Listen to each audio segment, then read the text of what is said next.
పద్మశాలీలను, ఈ చేనేత వర్గాలను, చేనేత కులాన్ని, చేనేత కార్మికులను ఉద్ధరించడానికి ఆ భగవంతుడు ఆయనను పంపించినట్టు ప్రచార ఆర్భాటాలు చూసిండ్రు కదా. ఆయన తప్ప, తండ్రి కొడుకులు తప్ప ఈ పద్మశాలిని, చేనేత కార్మికులను ఎవరు ఉద్ధరించలేనట్టు ఏ విధంగా ప్రచారం చేసుకున్నారో మనం గత 10 ఏళ్ల కాలంలో చూసినాం. హీరోయిన్లను తీసుకొచ్చేసి బ్రాండ్ అంబాసిడర్లను చేసి, కేటీఆర్ ఏమో కెమెరా ముందట ఫోజులు ఇచ్చి, హ్యాండ్లూమ్ డే రోజు కెమెరా ముందట ఫోజులు ఇచ్చి, ఇక నేనే బ్రాండ్ అంబాసిడర్, మీకు ఆ రోజు మంచి కద్దర బట్టలు వేసుకుంటాడు, కెమెరా ముందట ఫోజులు ఇస్తాడు. కానీ నిజంగా మీరు గుండె మీద చేయలేసుకొని చెప్పండి, గత 10 సంవత్సరాల కాలంలో మన కుల బాంధవులకు, చేనేత వర్గాలకు ఏమైనా న్యాయం జరిగిందా అని అడుగుతున్నాం. ఏమి జరగలే. జరిగితే మరి ఇంకా ఆత్మహత్యలు ఎందుకు జరుగుతుండే? ఇప్పటికి సిరిసిల్లలో ఎందుకు ఆత్మహత్యలు జరుగుతున్నాయి? నిజంగా మీరు గత 10 ఏళ్ల కాలంలో చేనేత వర్గాల కోసం మీరు పనిచేసి ఉంటే, చేనేత వర్గాల కోసం మీరు న్యాయం చేసి ఉంటే నిజంగా ఇప్పటికి ఆత్మహత్యలు జరుగుతుండేనా? మరి ఎందుకు జరుగుతున్నాయి? మీరు ఏమీ చేయలేరు. ప్రచారం తప్ప, ప్రచార ఆర్భాటాలు తప్ప మీరు ఈ వర్గాలకి ఏమీ చేయలేరు. ఇవాళ చివరికి మళ్ళీ మన ముఖ్యమంత్రి గారే చొరవ తీసుకొని ఇవాళ 290 కోట్ల రూపాయలు రిలీజ్ చేయడం జరిగింది.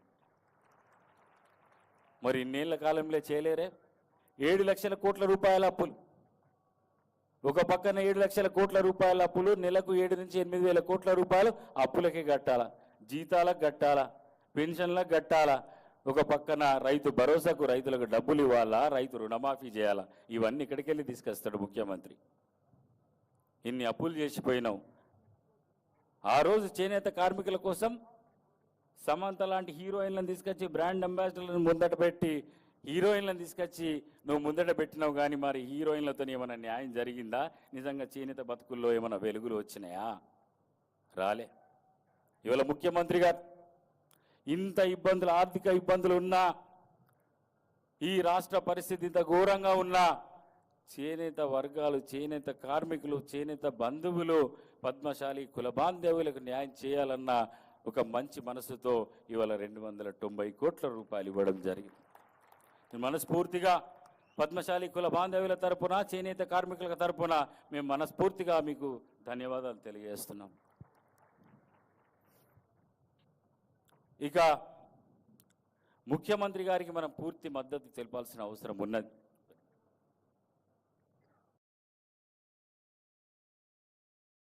మనకు పని చేసే ముఖ్యమంత్రి దొరికిండు కానీ పబ్లిసిటీ చేసే ముఖ్యమంత్రి కాదు. పోయిన 10 సంవత్సరాల్లో పబ్లిసిటీ ముఖ్యమంత్రి ఉండే, అన్ని అబద్ధాలు, ఎన్నో ప్రచార ఆర్భాటాలు తప్ప ఏ రోజు ఆయన ఇచ్చిన హామీలను నెరవేర్చాలి, అన్నీ కూడా బూటకపు హామీలు. ప్రజలు ఆయనని ఇవాళ ఏమంటున్నారు తెలుసా? ఫేక్ మ్యాన్ ఆఫ్ తెలంగాణ అంటున్నారు. రేవంత్ రెడ్డి గారిని ఏమంటున్నారు? ఇవాళ ఆయన నిస్వార్థంగా, ధైర్యంతో ముందుకు సాగి ఎన్ని అడ్డంకులు వచ్చినా చెరువులను కాపాడుతా, చెరువులను పరిరక్షిస్తా, ఎవరికి ఇనేది లేదు, ఎవరు ఒడ్డొచ్చినా ఆగేది లేదు, నా పని నేను చేసుకొని పోతా, ఈ సమాజ హితం కోసం, ఈ ప్రజల కోసం అని చెప్పి ఇవాళ ధైర్యంగా ముందుకు సాగుతున్నాడు. ఇవాళ ఏమంటున్నారు?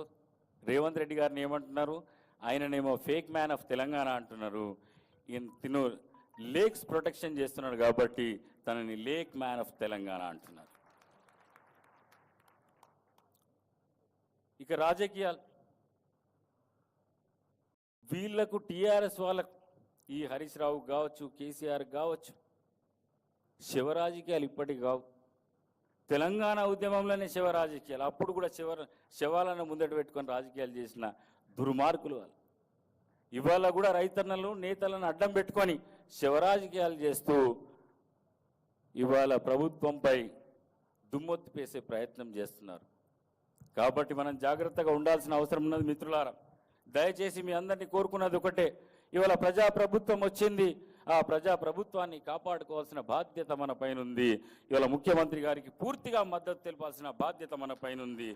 మనకు అన్ని రకాలుగా అండగా ఉంటారు. ఆయన ఇవాళ అడగక ముందే 290 కోట్ల రూపాయలు ఇచ్చాడు. రేపు రాబోయే కాలంలో చేనేత వర్గాలకు పూర్తి స్థాయి న్యాయం చేస్తాడని నాకు పూర్తి విశ్వాసం ఉంది. ఒకటన్నా మిమ్మల్ని కోరుకున్నది ఒకటే, పద్మశాలీలు అడగరు, వాళ్ళకు మోమాటం ఎక్కువ.